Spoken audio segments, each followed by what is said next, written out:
year, in about last October, I'm sure many or any fellow freshmen are filling out college applications like I was doing. Now I filled one out for Penn State Harrisburg, which is kind of funny because I'm here right now. So I filled one out and I walked upstairs and said, "Hey Mom, I need $50. She goes, "Why do you need $50? I go, "I just filled out my college application. I need $50 for the fee." She goes, "Okay, Evan." So she walked downstairs. She took a look at my college application because she was investing $50 in it, making sure it was right. So she took a look at it, and she said she noticed that under my potential area of interest was business. She goes, "I didn't know you're interested in business." And I go, "I didn't know either because I wasn't sure exactly what I wanted to do when I got here." She said, well, she was a psychology major in college herself, and she has a master's degree in social work now, so she kind of knows a little bit about the field. She recommended the field of psychology to me. Ever since that point on, like in October of 2008, I was seriously interested in psychology. I even moved some classes around second semester of my high school year just so I could take an intro to psychology course in high school, so I'd have a little taste of it when I came to college. When I first came to college last semester, I took an intro to psychology course with Dr. Becky LaFountain, who is a professor here and also a practicing psychologist. And I liked that class so much, I took her personality class this semester. And as we're studying in personality class, we're studying psychologists and how they each have their own theories, develop their own theories. And when we studied Alfred Adler and his Adlerian psychology, I became very interested in this. Now, I want to become a psychologist in the future, and it's going to take a while, obviously, because not only do you have to go get your bachelor's degree, but it takes 5 to 7 years additionally onto your bachelor's degree in a psychology-related field. Now, this is according to the U.S. Bureau of Labor Statistics. There's about 166,000 psychologists practicing in the United States, and their basic goal or job is to study the human mind, explain a person's behavior, and help other people overcome their mental and psychological problems. They can practice in schools or hospitals, their own clinics, or even businesses sometimes hire them to work with their employees. It's a long road to become a licensed psychologist. It's going to be possibly like 13 years of school. I'm only a freshman now. I know I have a long way to go, but hopefully one day I'll be able to become a Adlerian psychologist. Now, a little bit about Adler and his practices. He kind of coined his own, or kind of made his own brand of psychology, individual psychology.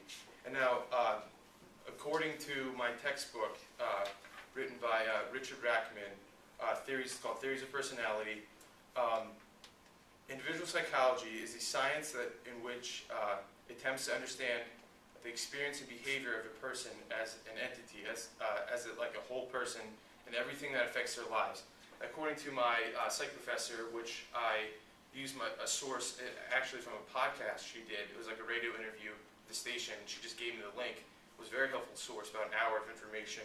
She said that the word individual psychology, when translated from Austrian, was actually they kind of messed it up, and it was actually meant indivisible psychology, kind of like you're not dividing anyone up. It's a whole being that focuses on the whole person's fundamental attitudes towards life. So it leads to a little bit of confusion, but essentially it would be a person's outlook on life. Individual psychology would be they're kind of formed through family relationships when you were growing up, when you're a little kid, and how you're dealing with your family members or maybe classmates growing up in school. Anything that kind of influenced your life and any experiences you had kind of goes in the belief of individual psychology. Next, a big component of individual psychology will be social interest. Now, social interest is, according to my textbook by Rackman, social interest is the innate tendency for human beings to help and cooperate with one another. Now, this establishes a productive society if everyone buys into social interest. According to my professor, Dr. LaFountain, it's a component of good mental health. Now, if a person did not have social interest and they looked out for themselves, people may not want to be around them, and it could lead to psychological problems. What the main goal of social interest is to make decisions with other people in mind. You want to be considerate of others, respect others' beliefs and opinions, That doesn't really happen all the time in the world today, but that's the main goal of social interest, which is a component of Adlerian or individual psychology. A counseling technique for Adlerian or individual psychologist would be, well, as described as by my professor, Dr. Leffountain, is the question. Now, the question would be, how would your life be different if? For example, how would your life be different if you weren't depressed? She would ask the client. And the person would answer, oh, well, I'd buy a car, I'd start a family, I'd buy a new house. Like, she'd realize, okay, this depression that they might be feeling is more of a circumstantial thing, maybe just in the workplace, maybe just at home, not more of a chronic issue, because if a person answered, oh, I can't picture myself not being depressed, then they know it's a more serious matter, more chronic, recurring, everyday event in the person's life. Another component of the counseling aspect of Adlerian psychology would be early recollections. And what early recollections are essentially a metaphor for how a person approaches life. What a psychologist would do would to be ask a person the 5 fondest memories or 5 strongest memories. They don't necessarily have to be even real, they could be in a dream. And what the psychologist would do to help the person overcome the problem would be focus on the strengths and the positives only from these experiences. It could be a terrible situation, like a loss of a family member, but if your family came closer together because of it, focus on the positives of this situation and apply those to your current life to make sure everything, kind of try to overcome the problems in that manner. So basically, this is Alfred Adler. Essentially, all psychologists would study human behavior, but when we focused on him specifically for a couple days in class, I really kind of agreed with most of his stances. I really found his the most intriguing, most interesting.